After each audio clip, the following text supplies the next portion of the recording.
19페이지 여기 주제는 이제 지방자치단체 기간이라는 건데, 여러분 지방자치단체는 서울시 또는 뭐 부산시, 이 지방자치단체는 공법인이죠.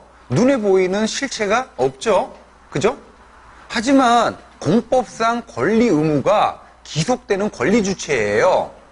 자, 그러면 이제 이 지방자치단체로 권리와 의무가 기속되도록 어떤 행동을 하는 존재가 필요하겠죠? 이거를 이제 법인에서의 기간 이론이라 그래, 기간. 자, 그래서 이제, 자, 지방자치단체라는 이제 공법상 이제 행동 주체. 자, 이 지방자치단체의 기간에는 크게 두 가지가 있어요. 첫 번째가 이제 지방자치단체의 중요한 사항을 결정하는 기간. 이걸 이제 흔히 뭐라고 합니까? 의결기간이라 그러죠. 의결기간. 의결기간. 그리고 이제 의결된 사항을 뭐 해야 돼요? 집행하는 이제 집행기간이 필요한데, 자, 여러분들 이제 우리 이제 지방자치단체 의결기간이다 의결기간이다 그러면 여러분이 흔히 알고 있다시피 누구를 뜻해요? 지방의회를 말해요. 그래서 이제 이 지방자치를 하기 위해서는 이 지방의회는 반드시 둬야 돼. 지방의회는. 이건 이제 우리나라 헌법에도 이제 지방자치단체에는 지방의회를 둔다라고 헌법 자체에 규정을 하고 있어요. 자, 그럼 먼저 이제 지방자치단체의 기간 구성 형태는요. 자, 크게 여기 용어입니다. 기간 통합형이 있고요. 기간 통합형. 자, 통합의 반대는 뭐겠어요? 분리겠지. 그래서 이제 기간 통합형이 있고 기간 분리형이 있는데, 자, 쉬운 말이에요. 기간 통합형은, 자, 지방자치를 하기 위해서는 반드시 뭐는 둬야 돼요? 지방의회는 둬야 되죠. 그래서 이제 이 지방의회가 의결기관의 역할도 하고 뭐의 역할도 해요? 집행기관의 역할도 동시에 겸하는 이런 형태가 이제 기간 통합형이야. 그래서 자, 자, 기간 통합형. 그래서 이제 기간 통합형은 달리 표현하면 기간 일원형이라고도 하죠. 일원형. 하나로 모은 거죠. 자, 지방자치단체 의결기능, 집행기능 전부 다 어디로 일원화시킨 거예요? 지방의회로 일원화시킨 거지. 그래서 첫 번째 줄, 지방의회가, 사실 여러분 이 기간 통합형 나라는요, 지방의회 자체가 뭐냐 하면 지방자치단체예요.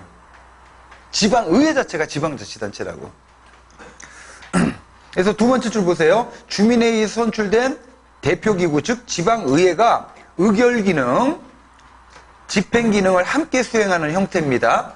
뭐 뜻 간단하게 보시면 되고, 자, 기간 통합형의 대표적인 나라가 어디냐면 영국이에요. 거기 영국에다 동그라미 하시고 의회형이라고 줄쳐두세요. 영국의 의회형. 자, 그러면 여러분 기간 통합형은 다시 지방의회가 의결기관의 역할, 집행기관의 역할을 동시에 겸하죠. 우리가 이제 흔히 집행기관이다 그러면 누구를 말해요? 지방자치단체의 집행기관이다 그러면 단체장, 그리고 단체장은 시장으로 상징이 되거든요. 시장으로. 그럼 이제 영국의 의회형에서는 시장이 존재해요, 안 해요? 집행기관으로서의 시장은 존재하지 않아. 왜냐면 집행기관도 지방의회가 하니까. 그럼 이런 거지. 지방의회 의원이 20명이다 그러면 지방자치단체의 중요한 결정사항은 어때요? 20명이 모두 모여서 결정하고, 자, 그 다음에 지방의회 20명이요. 의원 20명이 집행기능을 하나씩 맡아서 수행해요. 그래서 A 지방의원은 교통, B 지방의원은 뭐 상하수도 관리, C 지방의원은 뭐 소방, 이런 식으로. 그래서 이제 이 집행기관으로서의 별도의 시장은 존재하지 않아요. 하지만 시장이 있어요. 자, 그러면 이 지방 통합형, 즉 영국의 의회형에서 시장은 어떤 지위를 지니냐 하면 집행기관 역할을 하는 것이 아니라 그냥 지방자치단체를 명목적으로 대표하는 형식적인 존재 있죠? 그래서 거기 보시면 두 번째 줄 끝자락에 동그라미 1번에 단체장이 별도로 존재하지 않고, 여기서 단체장은 집행기관으로서의 단체장을 말하죠. 그리고 이제 시장이 있는 경우에도 의회의장이 시장을 겸직하면서 이제 자치단체를 의례적으로 대표하는 상징적인 존재가 됩니다. 그래서 영국은 거의 모든 지방자치, 99.999%가 다 딱 하나 빼고 전부 다 이제 기간 통합형이에요. 그럼 거기서 딱 하나는 뭐냐? 런던 광역시야. 런던 광역시는 원래는 기간 통합형이었는데 대처 정부 때 이제 지방 행정의 어떤 책임성, 혁신을 확보하겠다라고 해가지고 이제 기간 대립형으로 유일하게 딱 하나 런던 광역시.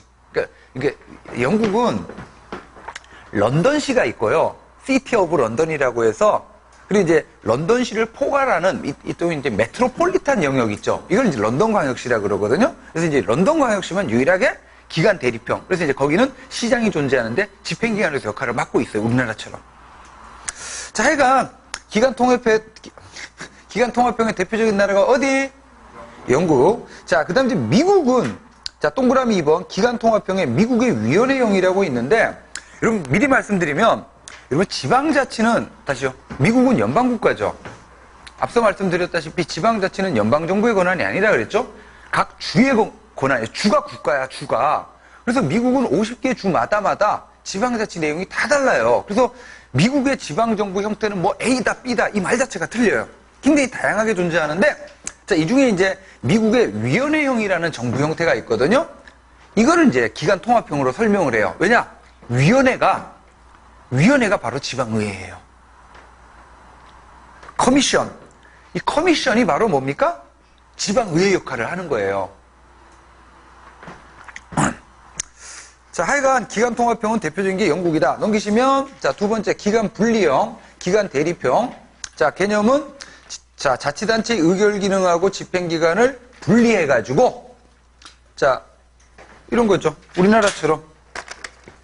자, 지방의회는 어떤 역할을 합니까? 의결기관의 역할을 하고, 그리고 이제 집행기관, 별도로 단체장이 존재하는데, 시장, 단체장은 뭐 역할을 해요? 집행기관의 역할을 하면서 서로 뭐 하는 시스템입니까? 견제균형. 그래서 이제 기간 대립형에서 꼭 나오는 단어가 견제균형이에요. 견제균형. 두 번째 줄 끝자락에 견제균형. 자, 그러면 여러분, 자, 기간 분리형은, 여기 보세요. 기간 분리형은 지방의회와는 별도로 집행기관의 역할을 하는 뭐가 존재하고 있어요? 단체장이 존재하거든요. 시장이 집행기관의 역할을 별도로 해요. 자, 근데 이 단체장을 어떻게 선임할 것이냐에 따라서 다양한 유형이 존재하는데, 뭐 중앙정부가 단체장을 임명할 수도 있고, 지방의회에서 단체장을 선출할 수도 있고, 근데 이제 기간 분리형의 가장 일반적인 형태는, 자, 단체장도 누가 직접 선출해요? 주민이 직접 선출해요. 응? 그래서 양가로 2번, 자, 기간 분리형의 가장 일반적인 형태는 집행기관도 지역의 주민들이 뭐합니까? 직접 선출해요. 이걸 이제 미국의 시장의회형이라 그래요. 그리고 우리나라도 지금 어때요? 단체장 주민들이 직접 선출하고 있죠? 의회도 주민들이 선출하고 단체장도 주민들이 직접 선출하고 있죠. 자, 그래서 이제 이 집행기관 직선형, 다른 말로 이제 미국의 시장의회형이라 그러는데, 대표적인 나라 동그라미 2번, 이제 미국의 시장, 그러니까 미국은 다양한데, 이제 미국의 시장의회형이 여기에 해당하고, 그래, 한국 체크하시고, 일본 체크하시고. 자, 그러면, 보세요. 이제 단체장을 주민들이 직접 선출하죠? 그리고 이제 지방의회하고 서로 뭐 하는 시스템입니까? 견제균형하는 시스템인데, 자, 단체장이 지방의회와의 관계에서 단체장의 권한과 기능이 강한 경우가 있고, 약한 경우가 있겠죠? 우리나라 지방의회 보면 기간 분리형이죠. 그리고 집행기관 직선형이잖아, 명칭이. 근데 이제 지방의회가 있고 단체장이 있는데 누구의 권한이 더 큰 것 같아요, 역할이? 단체장의 역할이 훨씬 커요. 그래서 요거를 뭐라고 하냐면 강시장형이라 그래. 강시장형. 어? 여기서 강시는 좀비 아니야? 시장의 권한이 강하다 이거야. 그러니까 강에서 끊어야지. 강시장형. 강시장이 아니고, 강시가 모여 있는 장소가 아니고, 강시 모르죠, 여러분들은. 좀비는 알아도. 옛날에 이제, 그때 이제 90년대인가? 홍콩 영화 이제 주류가 이제 강시들이 등장을 했지.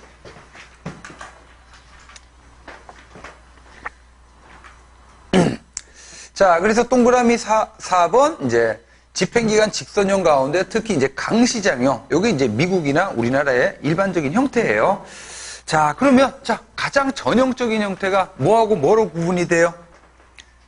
기간 통합형하고 기간 분리형으로 구분이 되는 거지. 요거를 제가 582페이지 넘겨보세요. 그림으로 한번 표현해 봤어요. 자, 이제 유권자가 주민이죠. 주민들이, 자, 지방의회를 선거로 구성을 하게 되면 지방의회가 집행기관의 역할, 단체장, 의결기관의 역할도 하고 집행기관도 역할도 하는 거죠. 그리고 이제 지방의회에 소속되어 있는 공무원들이 이제 소관 사무를 지방의회 의원의 지휘를 받으면서 이제 집행하는 거고, 자, 그러니까 이제 쉽게 말해서 다시 기간 통합형은 그냥 뭐만 존재하는 거야? 지방의회만 존재하는 거야. 반대로 이제 기간 대립형은 주민이 선거로 의장도 선출하고 이제 별도로 단체장을 선출해서 이제 공무원들이 어디에 소속되어 있습니까? 여러분이 이제 단체장에 소속이 되어 있죠. 그러다 보니까 이제 상대적으로 단체장의 지위와 권한이 크게 되는. 자, 그러면 이제 581페이지 보시면 여러분 전형적인 형태가 기간 통합형하고 기간 분리형인데 양자를 절충한 형태가 있어요. 자, 요 581페이지 요걸 이제 뭐라고 하냐면, 자, 명칭 양가로 1번 시정관리관형이라 그래. 명칭 시정관리관형. 여기 잠깐만요. 여기 기간 통합형이 있고 기간 분리형이 있으면 민주주의 원리에는 어떤 게 보다 더 부합한 것 같아요? 응? 분리형이 보다 부합해요. 왜 그러냐면 우리가 하고 있는 지금 현재의 민주주의는 대의제 민주주의죠. 그래서 일반적으로 국민, 주민들의 대의기관이다 그러면 누굴 뜻해요? 의회를 말해요. 의회를. 그래서 기간 통합형 어떻습니까? 의회가 모든 권한을 다 갖고 있잖아요. 응? 이게 보다 더 민주적인 제도야. 근데 이제 이 기간 통합형이 어떤 문제를 갖고 있냐면 민주적이긴 한데 오늘날 현대사회의 전문화에 좀 잘 안 맞아요. 왜냐하면 행정국가의 배경이기도 하지. 여러분 행정국가의 특징은 의회가 약화되고 있어, 강화되고 있어요? 약화되고 있어요. 그 이유가 의회 의원들은 정치인들이죠. 행정의 전문가들이 아니잖아요. 어? 뭐 정치적으로 충원되고 정치적인 요소에 의해서 집행까지 하게 되는 거지. 지방의회 의원들이. 그리고 또 더 큰 문제가 뭐냐면, 자, 기간 통합형에서는 지방의회 의원들이 하나씩 집행기관의 역할을 맡아서 한다 그랬죠? 그러면 지방의회 의원들의 뭐 예를 들어 교통기능, 뭐 주택기능, 상하수도기능 이거를 통합 조정할 존재가 있어요, 없어요? 없지. 지방의회 의원들은 한 사람 한 사람이 다이다이 대등한 존재잖아요. 반대로 기간 통합형을 하게 되면 행정 기능들을, 집행 기능들을 누가 통합 조정하면 돼요? 단체장이 통합 조정하면 되잖아. 자, 그래서 이제 나오게 되는, 자, 다시 정리하면 기간 통합형은 민주주의 원리에는 맞아요. 하지만 뭐가 문제야? 기간 통합형은 전문성이나 행정의 통합 조정 능력을 발휘하기가 어려워요. 자, 그래서 이제 등장하는 게 절충형인데, 절충형. 자, 절충형은 시정관리관형이라고 해서 개념만 알아주세요. 동그라미 1번. 자, 절충형에서도 581페이지 주어는 누구죠? 지방의회가 주어예요.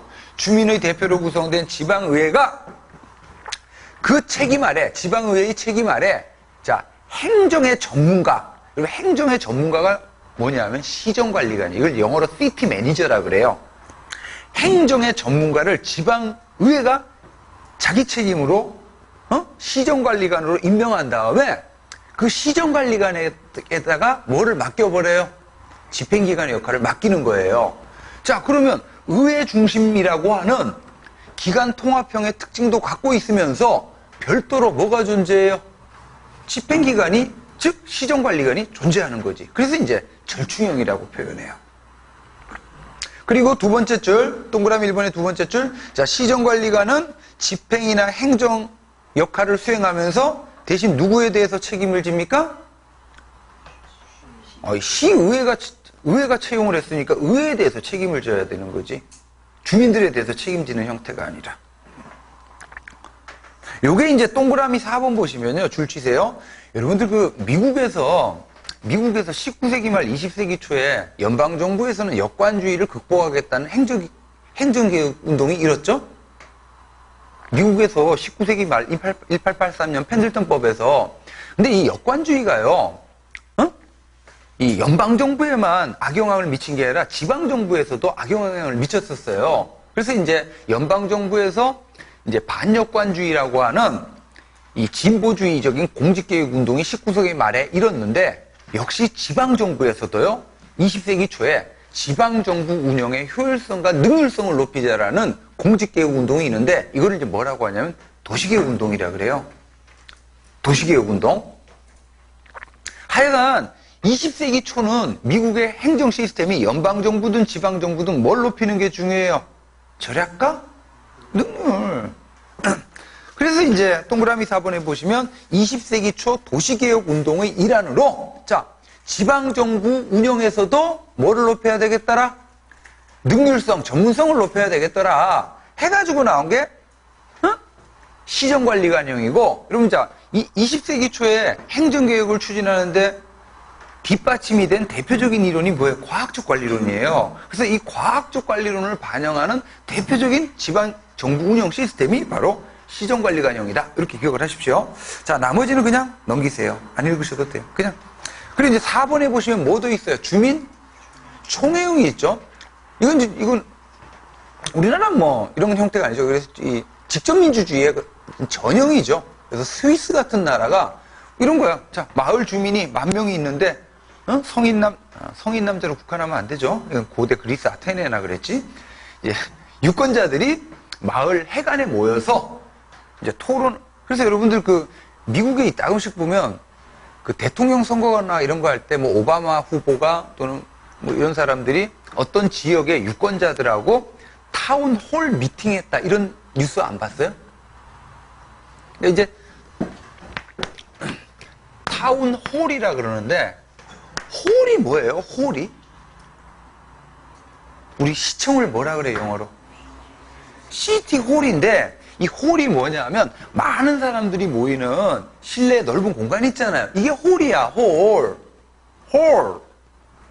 서빙 있잖아.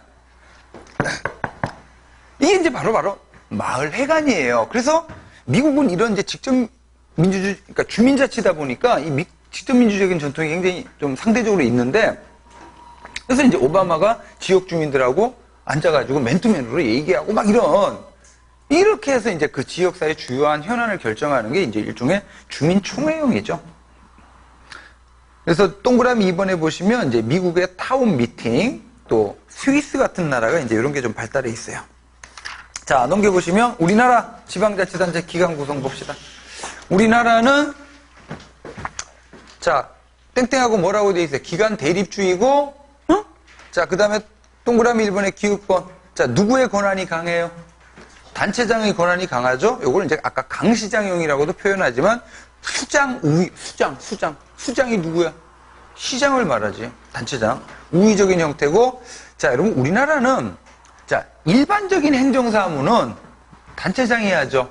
근데 우리나라는, 우리나라의 지방자치는 일반적인 행정은 단체장이 수행을 하지만 우리나라의 지방자치 가운데 좀 독특한 게 교육자치 있죠? 교육자치? 그래서 이제 교육학에 관한 사무는 별도의 자치기관이 존재하죠? 바로 뭡니까? 교육감. 그래서 교육감도 직접 선출하잖아요. 서울시 교육감. 그래서 이 교육감은 여러분들, 그러니까 서울시 교육감은 서울시장 밑에 있는 존재가 아니에요. 아예 법률에 의해서 이제 지방 교육자치에 관한 법률에 의해서 교육에 관한 권한은 교육감이 수행을 해요. 그러니까 지방 교육에 관한 집행기관은 누구야? 단체장이 아니라 교육감이에요. 교육감. 그래서 교육학에 관한 사무를 제외하고는 집행 기능은 전부 다 단체장으로 단일화되어 있다는 얘기죠. 자, 뭐 이런 식으로 좀 보시면 될 거고 나머지는 그냥 가볍게 보십시오. 자, 오른쪽 페이지 583페이지. 자, 이 표는 좀 중요한데, 자, 기간 통합형하고 기간 대립형을 비교한 표입니다. 장점만 좀 보시면 돼. 장점만. 오른쪽에 표. 이거 시험 문제 자주 나와요. 자, 먼저 기간 통합형. 자, 동그라미 1번 줄 치세요. 자, 지방행정의 권한과 책임이, 자, 여기 주민의 대의기관. 여러분, 주민의 대의기관이다 그러면 누구를 뜻해요? 지방의회를 뜻해죠? 이렇게 주민의 대의기관에 집중되어서 민주정치와 책임정치 구현에 적합하다. 어? 여러분, 그냥 민주정치, 책임정치에 적합한 거, 이런 식으로 안 나옵니다. 그 앞에 어떤 말이 있어요? 주민의 대의기관에 집중되어서 민주정치, 책임정치에 적합한 거지. 요거는 이제 기관통합형의 장점이고, 그 다음에, 동그라미 2번의 장점 보시면, 여러분, 기관통합형에서는 집행기관하고 의결기관이 싸울 여지가 있어요, 없어요? 없지. 의결기관이 바로 집행기관인데? 그리고 이제 동그라미 4번, 소규모 자치단체에 적합해요. 여러분, 되게 지방자치단체의 규모가 적을수록 민주성이 중요합니까? 효율성이 중요합니까? 작을수록 민주성이에요. 그러니까 작을수록 그 지역 주민들의 참여가 원활하죠. 여러분 여기 잠깐 봐봐요. 여러분, 로마 역사를 보면 로마가 시저를 기점으로 해서 그 이전에는 어떤 시스템이었어요? 정치체제가 공화정이었죠? 공화정, 민주정이었죠? 그러다가 시저를 기점으로 해가지고 뭐로 바뀌어요? 공화정의 반대말 전제정으로 바뀌잖아요. 황제가 나오잖아. 그래서 시저부터 시저. 그래서 혹성 탈출해서 그 원숭이 이름이 시저잖아. 시저. 자, 저기 잠깐. 그럼 여기 보세요. 이게요, 그냥 시저의 단순한 욕심에 의해서 이 로마 시스템이 공화정에서 전제정으로 바뀐 게 아니에요. 왜 그러냐 하면 이게 바로 이런 거예요. 시오노 나라미 로마인 이야기 보니까 이런 얘기 나오는데, 이게 그 시저가 원래 로마의 영토는 어땠습니까? 이탈리아 반도였죠? 근데 시저가 어떻게 했어요? 정복을 했잖아. 지금의 프랑스 지역이라고 하는 갈리아를 정복하고 또 이집트를 정복하고, 그러면서 영토 자체가 어떻게 된 거예요? 굉장히 커진 거예요. 그러면 확대된 영토를 보다 효율적으로 통치해야 될 필요가 있는 거야. 근데 과거처럼 공화정 방식으로 모든 의견 다 구해가지고 이렇게 하다 보면 확대된 영토의 효율적인 통치 자체가 어려운 거죠. 그래서 확대된 영토를 보다 효율적으로 통치하기 위한 어떤 정치 권력의 정점이 필요해진 거지. 역시 마찬가지예요. 지방자치단체의 규모가 적을 때는 이제 그 지역 주민들이 참여가 용이하고 이제 대화와 토론 이런 걸 통해서 중요한 사항을 결정할 수는 있는데, 예를 들어 여러분들 서울 같은 지방자치단체는 얼마나 커요. 여기서 뭐 주민총회를 개최한다. 이 말이 웃긴 거지. 그래서 이제 대도시나 아니면 확대된 지방자치단체에서는 민주성 가치도 중요하겠지만 보다 중요한 게 효율성이 중요하거든요. 전문성이. 그래서 오른쪽에 장점에 기간 대립형의 장점 보세요. 자, 기간 대립형의 장점 동그라미 1번, 의결기관과 집행기관을 둘 다 주민이 직접 선출함으로써 이제 실질적인 주민 통제가 가능하다라고 표현하고, 그 다음에 동그라미 3번, 요거 시험 문제 제일 많이 나와. 이미 했는데, 의결기관하고 집행기관이 서로 분리해서 뭐가 이루어집니까?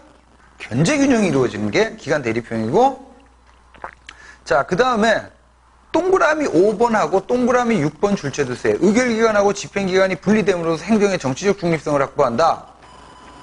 여러분 잠깐만, 아까 기관통합형은 집행기관이 여럿인데 각각의 집행기관의 장을 누가 수행한다고? 지방의회 의원들이 수행을 해요. 근데 지방의회 의원들은 행정가가 아니라 정치인들이잖아요. 그러면 아무래도 그 지방의회 의원들 밑에 있는 공무원들이 집행의 역할을 수행하면서 이제 지방의회 의원들이 이제 얘기하는 어떤 정치적인 요소에 휘둘리기가 쉽지. 반대로 이제 기관 대립형을 하게 되면 이제 시장의 임기가 별도로 보장이 되죠. 그리고 이제 실족주의 원칙에 입각해서 일종의 이제 정치적 중립성을 집행 과정에 확보할 수 있다라는 거죠. 그만큼 정치적인 요소에 덜 휘둘린다는 얘기고, 그 다음에 이제 지방행정의 종합성을 보장한다. 아까 얘기했죠. 누가 조정하면 돼요? 단체장이 통합 조정하면 되지.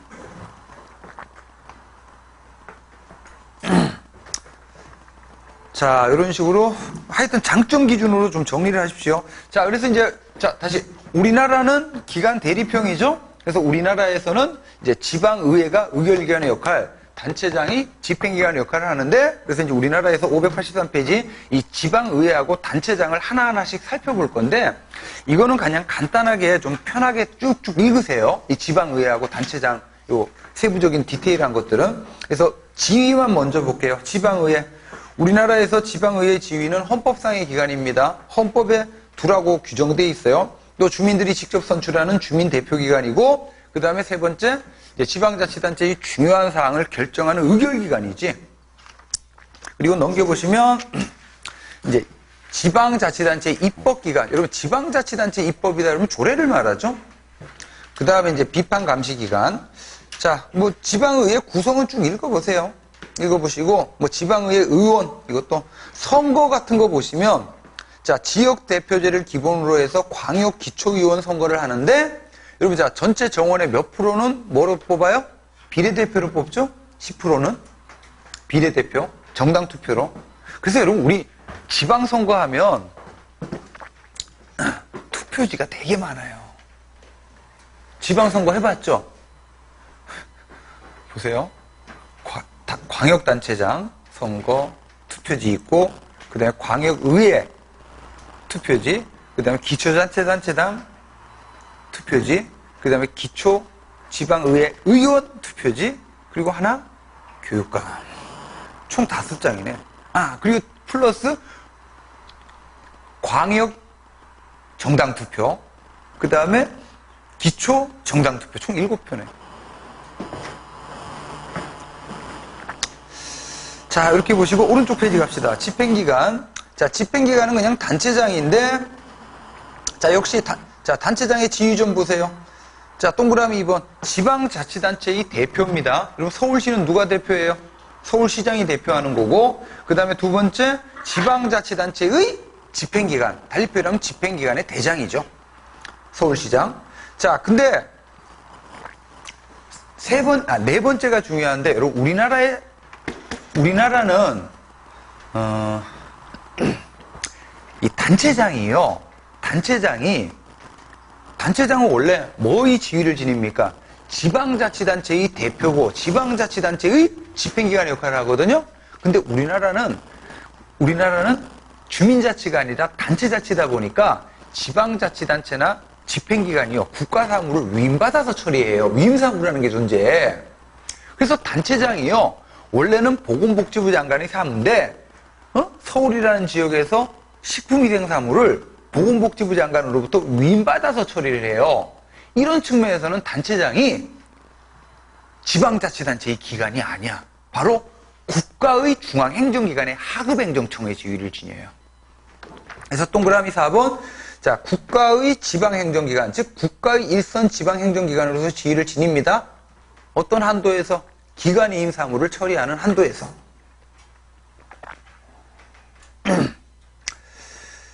자, 뭐 쭉 보시고 지방자치단체의 권한, 단체장의 권한 이렇게 나오는데 제목 중심으로 보세요. 지방자치단체의 업무를 통할하고 대표하죠. 그리고 이제 사무의 관리 집행권. 그리고 여러분, 자, 단체장이 독자적으로 만드는 규범을 뭐라 그러죠? 규칙이라고 그러죠. 조례하고 비교해서.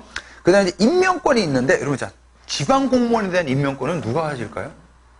우리 공무원에 대한 임명권, 우리 국가공무원은 인사행정에서 딱 구분해서 보라 그랬죠. 5급 이상은 누구? 대통령이 임명권자고, 6급 이하는 소속 장관이 임명권자예요. 자, 그럼 그럼 국가공무원 얘기고, 지방공무원에 대한 임명권자는 누굽니까? 단체장이에요. 그냥 단체장. 소속된 단체장이 임명권자예요. 자, 근데 그래서 동그라미 1번 보세요. 이제 자치단체장은 소속 직원을 지휘감독하고 임명, 교육훈련, 복무, 징계에 관한 사항을 정한다는 거. 징계권자도 누구예요? 지방공무원에 대한 징계권자도 단체장이야. 인사권자니까 단체장이. 자, 근데 임명권에 유일한 예외가 있어요. 이거 전에 한번 한 것 같은데 이 단체장의 임명권의 유일한 예외가 바로 부시장이에요. 그래서 여러분들 넘겨보시면 아예 그 표로 보세요. 표로 보시면 586페이지. 자, 표에 자치행정조직이라고 해서 보조기관, 보조에다 동그라미, 소속행정기관, 소속 동그라미, 하부행정기관, 하부 동그라미. 여러분, 우리 그 조직이론에서, 여러분, 자, 법령상 보조기관은 누구를 뜻한다 그랬죠? 개선기관. 결제 단계에 위치되어 있는 개선기관이 법령상 보조기관이에요. 보조기관. 그래서 단체장을 정점으로 해가지고 소속되어 있는 말단 공무원까지 계층제를 형성하고 있죠? 이게 바로 보조기관이야. 그래서 보조기관에는 자, 단체장 밑에 누구 있습니까? 부단체장 있고 부단체장 줄. 자, 그 다음에 동그라미 2번 행정기구와 소속공무원이 뭐예요? 보조기관이 돼요. 개선기관. 자, 근데 그럼 다시 소속공무원에 대한 임명권은 단체장이 갖죠? 근데 유일한 예외가 부단체장인데 여러분 보세요. 여러분 부단체장이 기초지방자치단체 있죠? 시군구. 이 기초지방자치단체는 부단체장이 한 명이야. 한 명. 그러니까 예를 들어 부군수 뭐 이렇게 또는 부구청장. 자, 얘는 문제 안 돼요. 얘는 단체장이 지방공무원으로 일반직 지방공무원으로 부단체장을 임명을 해요. 얘는 문제가 안 되는데 뭐가 문제가 되냐면 광역자치단체에서 광역자치단체 부시장이 문제인데 이런 광역자치단체의 부시장은요 2명 이상이에요. 광역자치단체의 부시장은 2명 이상인데 자 그래서 원칙적으로 광역자치단체의 부시장은요 뭐냐 하면 행정부시장이에요. 다시 광역자치단체 부시장은 광역자치단체 부시장은 둘이 있어. 2명 이상인데 하나가 행정부시장이라고 그러고 또 다른 하나를 정무부시장이라 그래요. 그러니까 또는 정무부지사 이렇게 해서 합시다. 응? 자, 근데 이 광역자치단체 부시장은 원칙적으로 뭐냐 하면 행정부시장이야. 이 행정부시장은 국가가요. 지방자치단체, 즉 광역자치단체를 어느 정도 감독해야 될 필요에 의해서 국가공무원으로 임명하는 존재가 행정부시장이야. 다시 여러분들 지방자치단체 근무하는 공무원은 100% 거의 신분이 뭐예요? 지방공무원이지. 근데 유일한 예외가 요거예요. 국가가 광역자치단체 행정을 어느 정도 감독하겠다라고 행정부시장을 누구로 임명해요? 국가공무원을 임명하는데 국가공무원에 대한 임명권자는 5급 이상은 기본적으로 누굽니까? 대통령이지. 이게 이제 단체장 임명권의 예외예요. 응? 그래서 이제 여러분 여기 다시 그럼 정무부시장은 누구겠어요? 정무부시장은 이제 단체장이 자기하고 코드가 맞는 애 있죠. 어? 지 마음대로. 그래서 이제 지금 임종석 비서실장 있잖아. 청와대 비서실장. 이 사람이 원래 뭐 했던 사람이에요? 근데 뭐 옛날에 전대회 부장했던 사람. 뭐 하여튼 그 이전에 박원순 서울시장의 부시장이었어. 정무부시장이었다고. 자, 근데 이제 여기 이 행정부시장이요. 서울특별시는 규모가 커가지고요. 몇 명이냐면 정무부시장은 1명이고 행정부시장은 서울시는 2명이고 나머지 서울시를 제외한 광역시나 도는 행정부시장이 1명이거든. 자, 이 행정부시장을 서울시는 좀 급이 높죠. 그래서 이제 이 행정부시장은 정무직 국가공무원으로 임명을 해요. 정무직 국가공무원. 그리고 이 광역시나 도는요, 정무직이 아니라 일반직 국가공무원 임명을 해. 여기서 질문. 서울특별시의 행정부시장 2명은 뭐? 정무직, 정치적으로 임명되는 사람들이에요. 신분보장 못 받죠. 정무직이니까. 근데 이제 시나 도, 거기에 행정부시장은 일반직 국가공무원으로 임명이 되거든요. 이때 여기 가는 사람이요. 고위공무원단 소속 공무원이에요. 고위공무원단 소속 공무원이라고. 그래서 우리 인사행정에서 고위공무원단 직이라 그랬잖아요. 고위공무원단 직위는 중앙행정기관의 실국장 자리이거나 지방자치단체의 고위직이라 그랬잖아요, 여기. 자, 그런 식으로 보시고.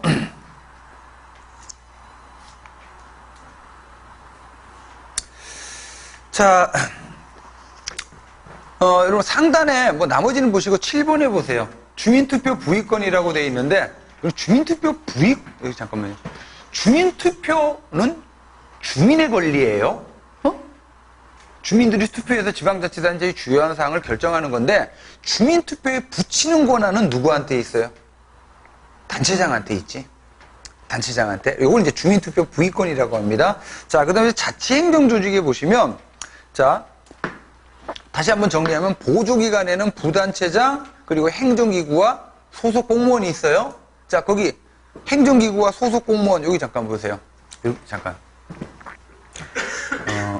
행정기구, 기구가 바로 조직이에요. 조직.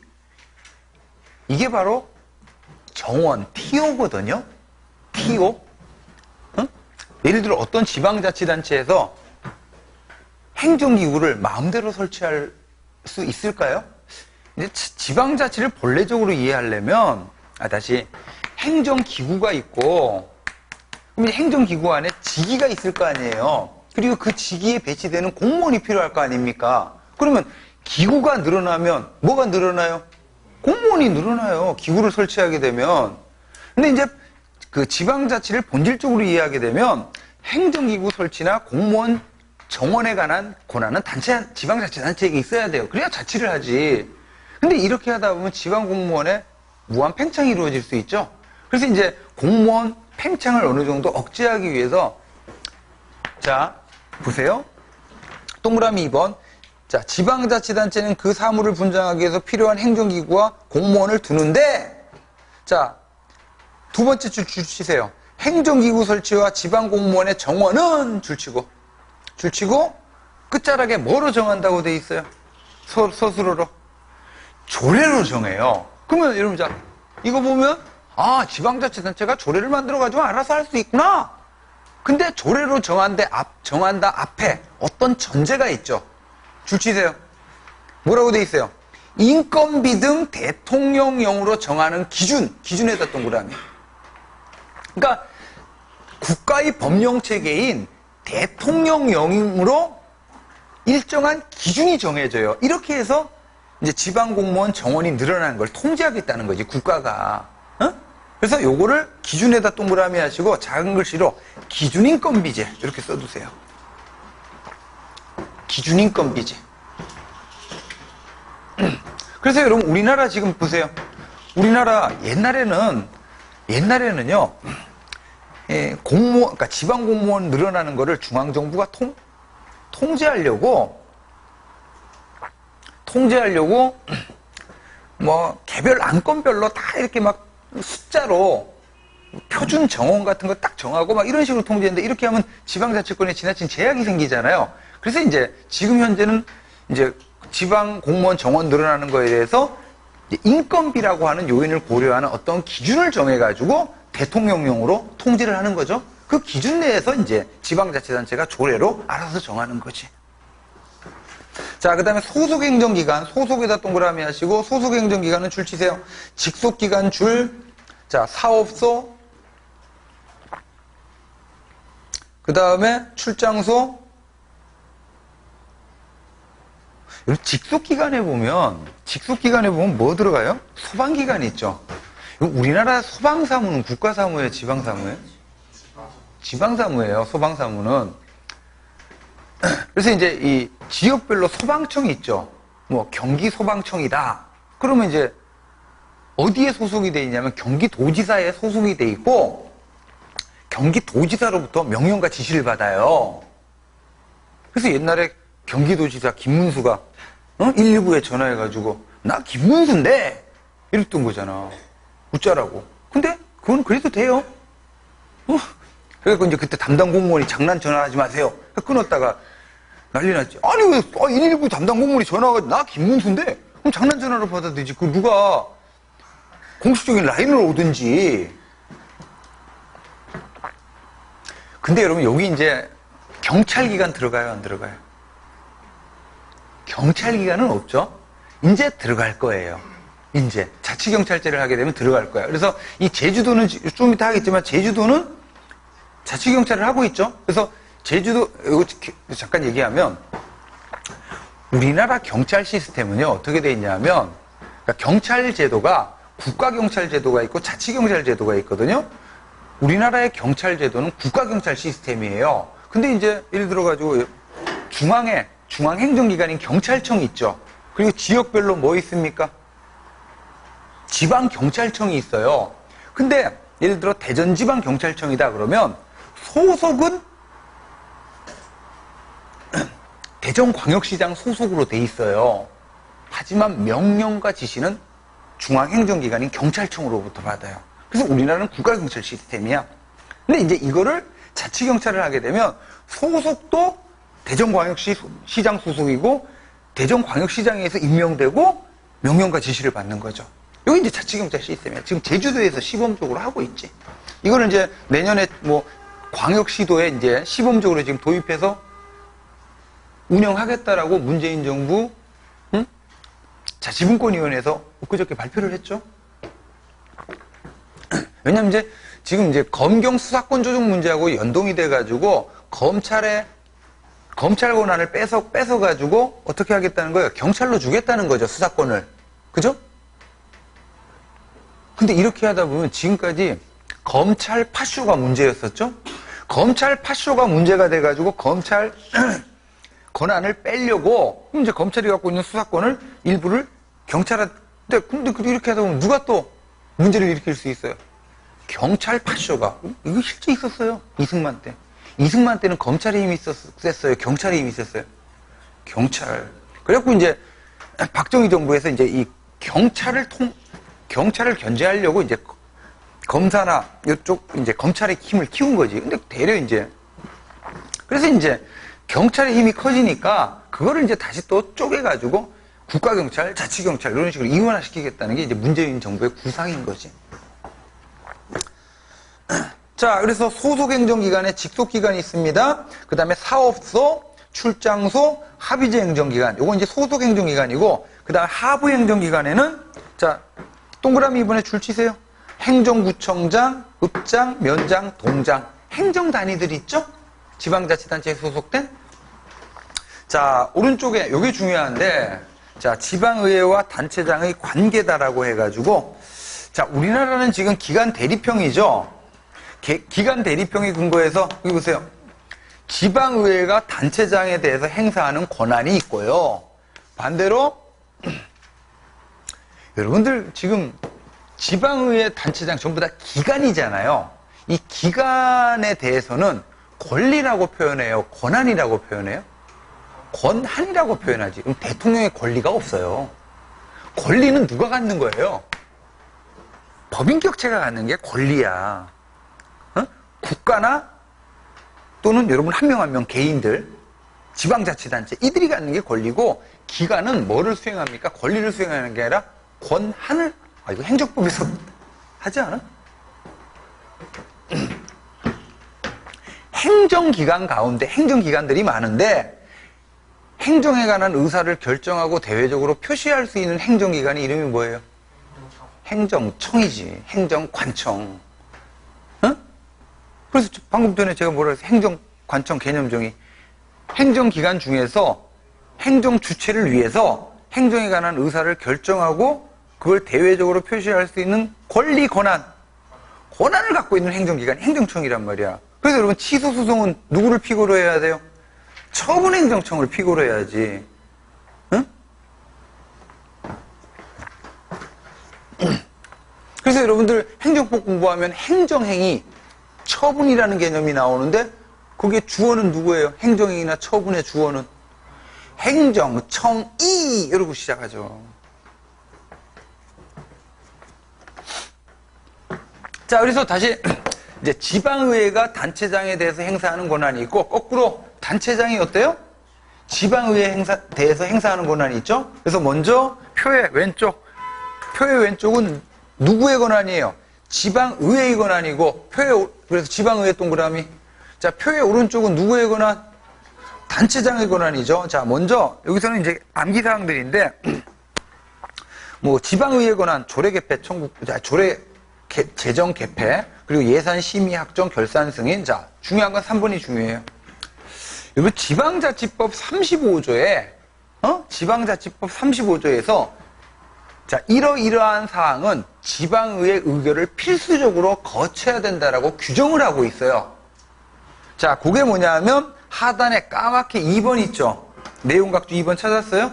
자, 까맣게 내용각주 2번에 동그라미 1번부터 9번까지 옆으로 묶으세요. 이거 외우세요. 자, 까맣게 동그라미 2번, 지방의회의 필수적이다 동그라미 하세요. 필수적 의결사항이야. 여러분, 이거는 뭐냐 하면, 자, 지방의회 필수적 의결사항인데, 만약에 단체장이 이 사항을 지방의회 의결을 안 거치고 처분을 내렸어요. 그러면 이건 뭐가 돼요? 무효가 돼요. 무효가. 그래서 필수적으로 의결을 받아야 돼. 그래서 1번부터 9번까지 꼭 외우셔야 되는데, 뭐 조례 개폐, 예산 심의 확정, 그 다음에 3번에 줄 치세요. 법령에 규정된 것 이외에다 동그라미. 여러분, 여기 잠깐 보세요. 국가법질서는 맨 꼭대기에 헌법이 있죠. 헌법이 있고, 그 밑에 뭐가 있어요? 법률이 있고, 그 밑에 뭐가 있습니까? 명령이 있죠. 명령. 그래서 위임명령, 시행령, 시행규칙. 법률의 위임을 받아서 제정이 되는 거죠. 그리고 이제 상대적으로 그 밑에 뭐가 있어요? 조례하고 규칙이 있는데,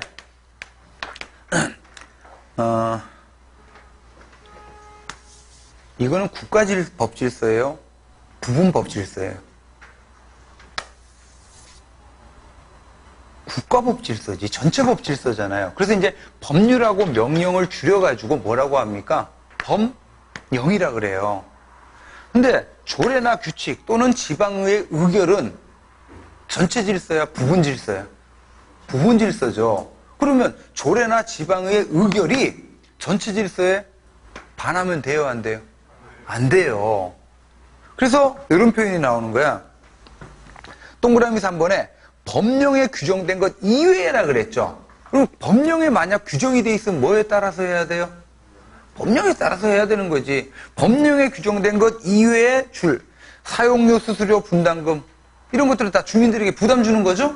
이런 것들은 이제 지방의회 의결을 거쳐야 된다는 거고, 그 다음에 동그라미 6번도 보세요. 동그라미 6번도 자, 법령과 조례에 규정된 것을 제외한 동그라미.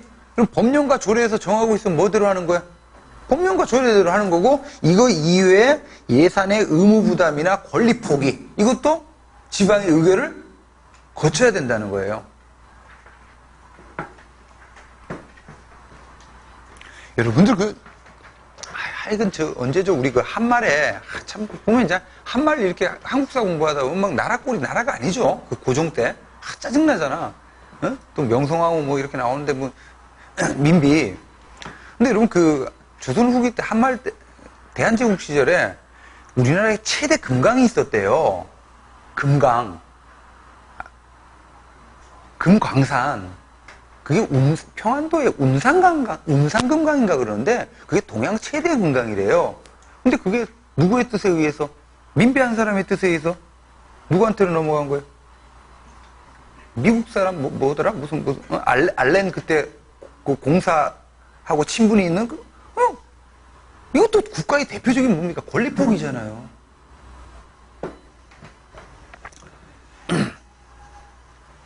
자, 이렇게 보시고, 자, 하여간 이 의결권은 중요하고, 그 다음에 위로 다시 올라가시면 표 안에, 자, 지방의회 권한에 동그라미 4번, 행정사무감사권, 조사권이라고 합니다. 이거는 이제 국회가 하는 건 뭐라 그래요? 국정조사, 국정감사라 그러지. 여러분, 그 조사하고 감사는요, 이제 우리는 이제 지방이니까 행정사무조사감사라 그러는데, 그 밑에 까맣게 내용각주 3번 보세요. 이 감사하고 조사의 가장 큰 차이점은 뭘까요? 둘 다 조사인데, 자, 국정 또는 행정 전반에 대해서 하는 게 감사예요. 행정 전반에 대해서 1년에 한 번씩 정기적으로 하는 게 감사고, 반대로 조사는요, 특정 사안에서만 뒤져보는 거예요. 특정 사안에 대해서만. 그리고 이제 정기적으로 하는 게 아니라 부정기적으로 이제 지방의 의결이나 국회 의결을 거쳐서 하는 거죠.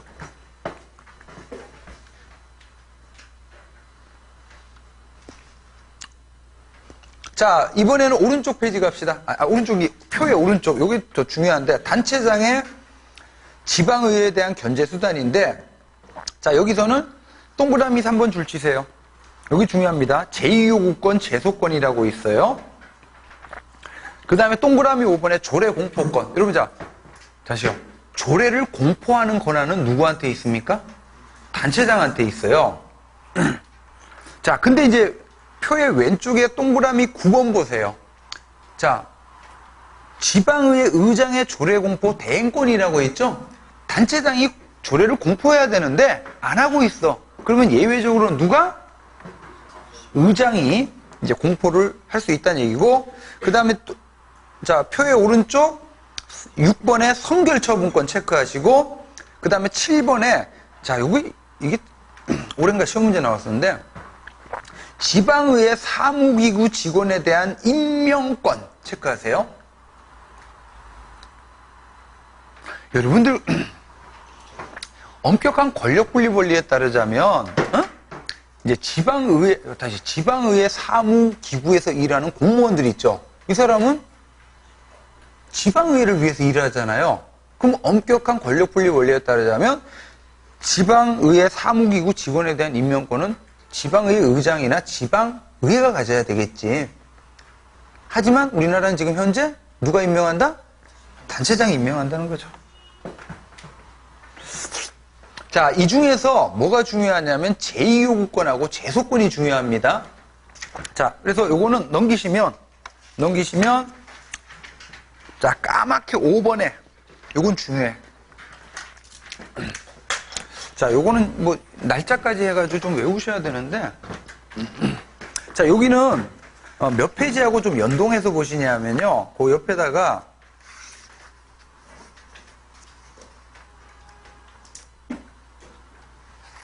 596페이지 써주세요. 596페이지하고 연동해서 좀 보세요.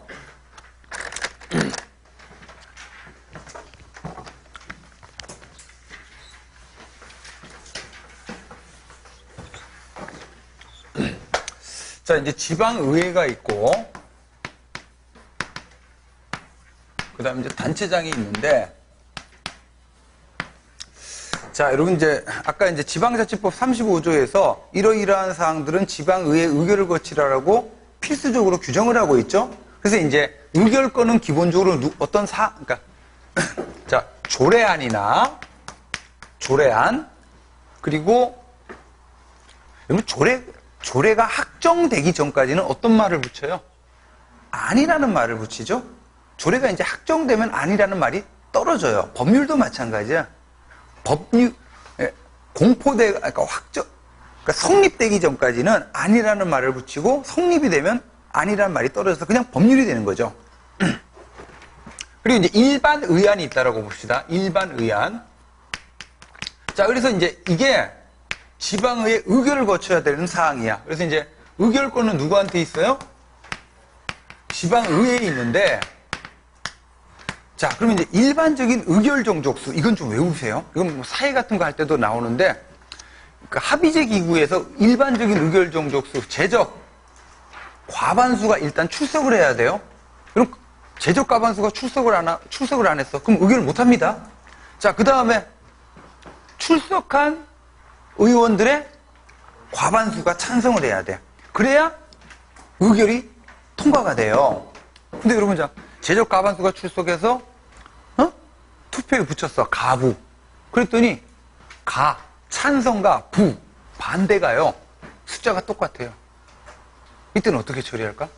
가부 동수일 때는 부결된 걸로 봐요. 이게 원칙이야. 그래서 자, 이렇게 해서 의결이 됐으면, 자, 이 의결된 조례안이나 또는 의안을 어떻게 해요? 누구한테 보내요? 단체장한테 보냅니다.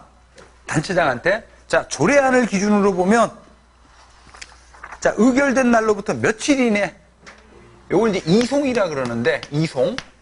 5일 외우셔야 돼. 의결된 날로부터 5일 이내에 단체장한테 보내야 돼요. 그럼 이제 단체장이 이렇게 보고, 자, 조례안을 기준으로 볼게요. 조례안을 이렇게 봤더니, 특별하게 문제가 없어. 그럼 단체장이 뭐 하면 돼요? 공포를 하면 되지. 문제가 없으면 공포하는 거고. 근데 가만히 봤더니 조례는 공포가 돼야 성립이 되니까. 문제가 없으면 공포를 하는 거고. 가만히 봤더니 조례안이 마음에 안 들어. 쉽게 말하면. 이거를 이의가 있을 때라고 해요. 그냥 마음에 안 들어, 조례안이. 그럼 뭐 합니까? 의결된 날로부터 며칠 이내? 20일 이내에 어떻게 해야 돼요? 뭘 해야 돼? 제의요구를 해요. 자, 며칠 이내 의결된 날로부터 20일 이내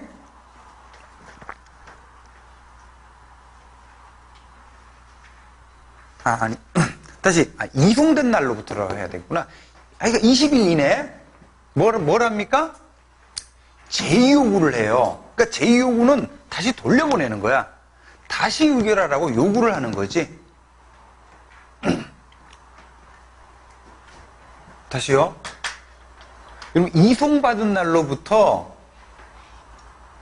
그럼 단체장은 옵션이 두 가지겠죠? 이송받은 날로부터 20일 이내에 아니면 뭘 해야 돼요? 공포를 하거나 아니면 제의요구를 해야 돼요. 근데 20일이라는데도 아무런 액션을 안 취했어. 그럼 어떻게 될까요? 확정돼 버려요. 자, 이렇게 해서 이제 제의요구를 받았어. 그러면 지방의회가 뭘 해야 돼요? 재의결이라는 걸 해야 돼요. 근데 이제 이 재의결은 먼저 의결된 거를 다시 의결하는 거잖아요. 제의요구 받아가지고. 그러니까 이제 여기서는 정족수가 가중이 돼요. 그래서 이제 재의결 정족수는 재적 과반수가 출석해야 되고 출석 3분의 2가 찬성을 해야 돼요. 그래서 이제 재의결이 되면 여기서 뭐가 됩니까? 조례가 확정이 돼요. 자, 근데 지금 보세요. 조례안을 기준으로 볼게요. 자, 조례안이 마음에 안 들어. 그럼 단체장은 뭐 합니까? 이송받은 날부터 20일 이내 재의결을 하죠. 제의요구를 하지. 그래서 이제 지방의회가 아니 우리가 의결한 거를 제의요구를 했어. 그래갖고 원한 대로 재의결을 해버렸어요. 그럼 확정이 돼버리죠. 그러면 이거에 대해서 단체장은 여전히 불만이 있죠? 또 제의요구해? 안 되지. 이때는 어떻게 하냐면 재의결로 확정된 조례를 갖고요. 어디 가요? 대법원에 가요. 대법원에. 재의결로 확정된 날로부터 역시 며칠 이내? 20일 이내 대법원에 소송을 제기해요. 이게 이제 일반적인 구도야.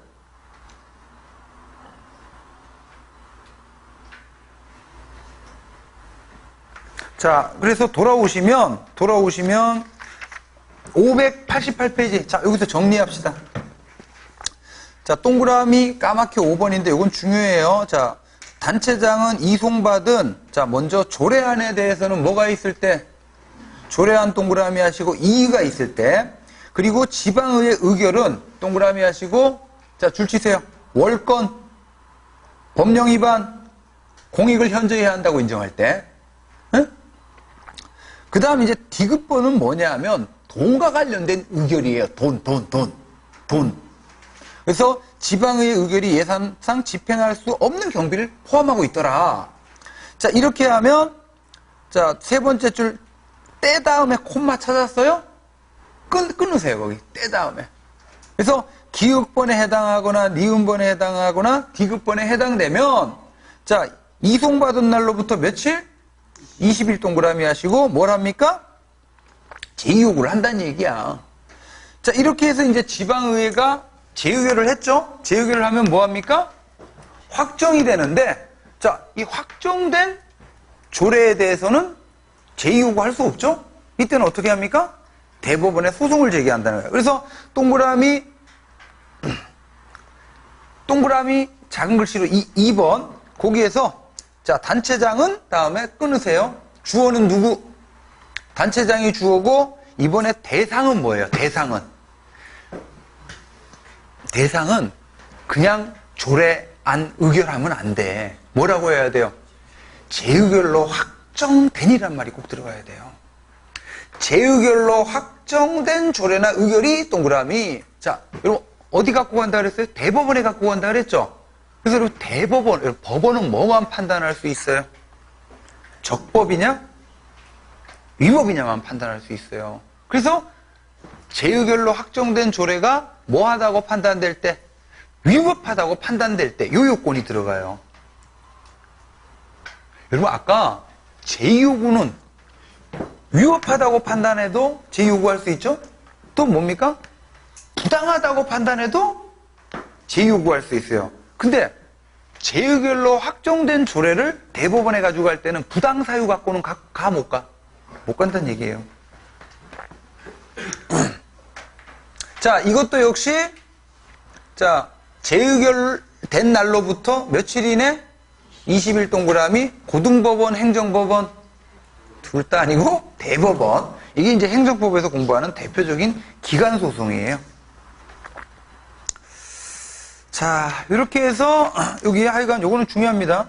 자, 그 다음에 이제 경찰 행정기관인데 요거는 아까 얘기했던 국가경찰하고 자치경찰 얘기예요. 요거 한번 읽어보세요. 그래서 이제 지금 그 아라비아 숫자 2번에 이제 제주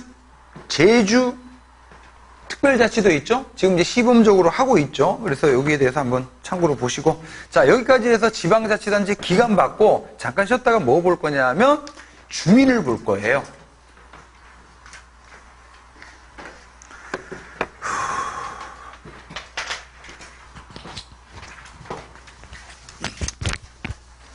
오늘 다 할 거예요.